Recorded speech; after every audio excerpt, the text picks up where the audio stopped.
Eh bien les amis, quand Vladimir Poutine appelle le guide suprême iranien, donc Ali Khamenei, pour lui dire que le régime est en danger, c'est pas juste une information, c'est un séisme géopolitique. On va voir pourquoi dans quelques secondes, mais je vous demanderai de partager cette vidéo comme d'habitude, s'il vous plaît. Si vous n'êtes pas abonné, abonnez-vous. Et allez surtout signer la pétition qui est en description de cette vidéo ou en lien autour de cette vidéo. Alors que les frappes sont en train de pleuvoir de part et d'autre, en Iran, en Israël, on a un Moyen-Orient qui est au bord du gouffre. Une info est tombée hier, un petit peu comme un missile d'ailleurs.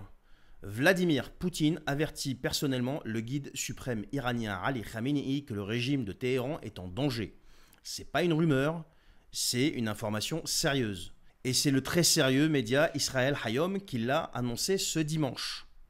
Ce coup de fil intervient après un échange direct entre Vladimir Poutine et Donald Trump. Et il y a un détail qui est crucial, c'est que cet appel a été demandé par l'Iran. Alors je ne sais pas si vous comprenez ce que ça veut dire.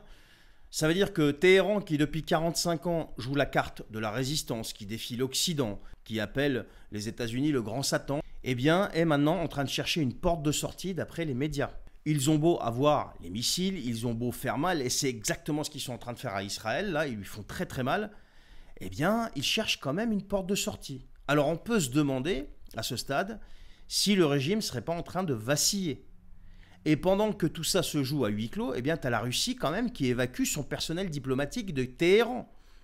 C'est une décision qui est jamais prise à la légère par la Russie. Jamais. Quand Moscou commence à rapatrier ses hommes, c'est que la tempête approche et qu'il n'y a plus de parapluie. Les États-Unis aussi, ce matin on l'a appris, auraient envoyé je ne sais combien d'avions ravitailleurs en direction de l'Europe et du Moyen-Orient. Ça veut dire qu'il y a quelque chose de très grand qui est en train de se préparer.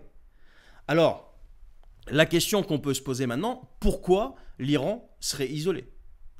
Parce que l'Iran a cru qu'en multipliant par exemple les alliances de circonstances, par exemple avec la Russie, la Chine ou encore d'autres pays, ou encore certains groupes armés, en plaçant un petit peu des proxys un petit peu partout, il pourrait tenir tête à l'axe Washington-Tel Aviv. Alors c'est louable comme attitude peut-être, si on se place du côté iranien, mais la réalité, elle est dure et elle est brutale. On a une Russie qui joue un double jeu. Elle vend des drones à l'Iran, oui, mais elle ne sacrifiera jamais ses intérêts pour sauver un régime chiite en perdition. Ça, c'est le réel. Sortez de l'idéologie, retombez dans le réel. Vous avez aussi la Chine. Elle est occupée à calmer ses relations commerciales avec l'Occident.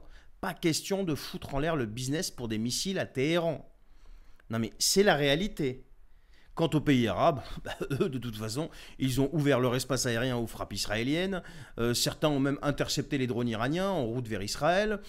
A priori, c'est ce qu'on appelle la solidarité. Mais bon, ça, c'est une définition un petit peu bizarre. Mais c'est comme ça. Et ça, c'est encore le réel. Téhéran, aujourd'hui, est seul.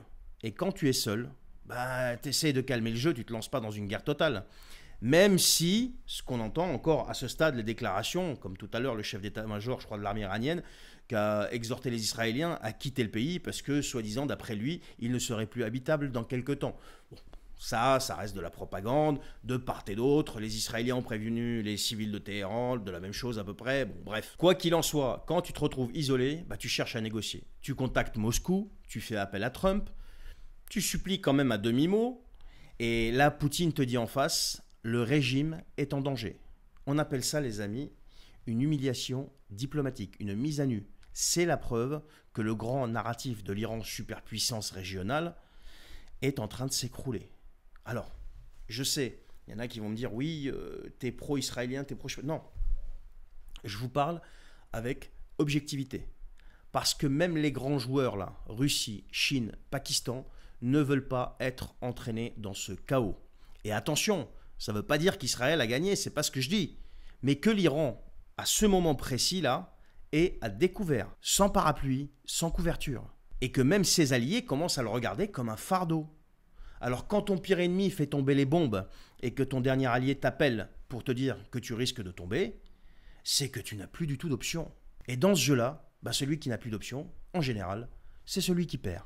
Je vous souhaite une bonne journée, restez connectés, je vous tiens au courant pour la suite. Partagez cette vidéo s'il vous plaît et signez la pétition qui est en lien ou en description de cette vidéo. Prenez soin de vous. Salut.